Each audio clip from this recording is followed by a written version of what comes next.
সহিংসতায় রূপ নিয়েছে পেরুর সরকার বিরোধী আন্দোলন। অপরাধ নিয়ন্ত্রণ ও জনগণের নিরাপত্তা দিতে ব্যর্থ হওয়ার অভিযোগে শনিবার প্রেসিডেন্ট দিনা বলুয়ার্তে সরকারের বিরুদ্ধে রাজধানীর লিমায় জড়ো হন শত শত মানুষ। তাদের পিছু হটাতে টিয়ার গ্যাস ছুড়লে পুলিশ বিক্ষোভকারী সংঘর্ষে রণক্ষেত্রে পরিণত হয় পুরো এলাকা।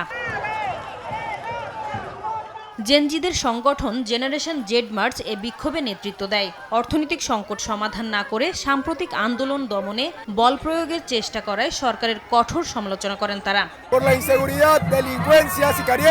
আমরা তরুণরা এমনকি বয়স্করাও এখানে এসেছি নিরাপত্তাহীনতা, অপরাধ আর চুক্তিভিত্তিক খুনের বিরুদ্ধে প্রতিবাদ জানাতে। কিন্তু সরকার আমাদের কথা না শুনে উল্টো পুলিশ দিয়ে দমন পীড়ন চালাচ্ছে। অভিবাসন বিরোধী বিক্ষোভে উত্তাল নেদারল্যান্ডস। হেগ শহরে বিক্ষোভে অংশ নেয় হাজার হাজার মানুষ।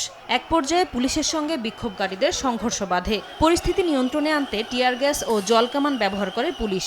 এ সময় নিরাপত্তা বাহিনীকে লক্ষ্য করে পাল্টা পাথর ও বোতল ছুড়ে বিক্ষুব্ধ জনতা। পুড়িয়ে দেয়া হয় পুলিশের গাড়ি। এ ঘটনায় কয়েকজনকে আটক করা হয়। আইনশৃঙ্খলা বাহিনীর ওপর হামলার নিন্দা জানিয়ে বিক্ষোভকারীদের এমন আচরণ কোনোভাবেই মেনে নেওয়া হবে না বলে হুঁশিয়ারি দিয়েছেন দেশটির প্রধানমন্ত্রী।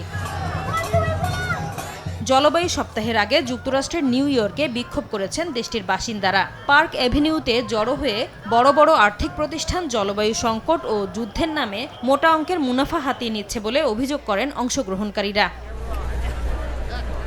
এদিকে ফিলিপিন্সেও চলছে দুর্নীতিবিরোধী বিক্ষোভ সমাবেশ। সরকারের বন্যা নিয়ন্ত্রণ প্রকল্পে দুর্নীতির অভিযোগে রোববার রাজধানী ম্যানিলার একটি পার্কে জড়ো হন হাজার হাজার মানুষ।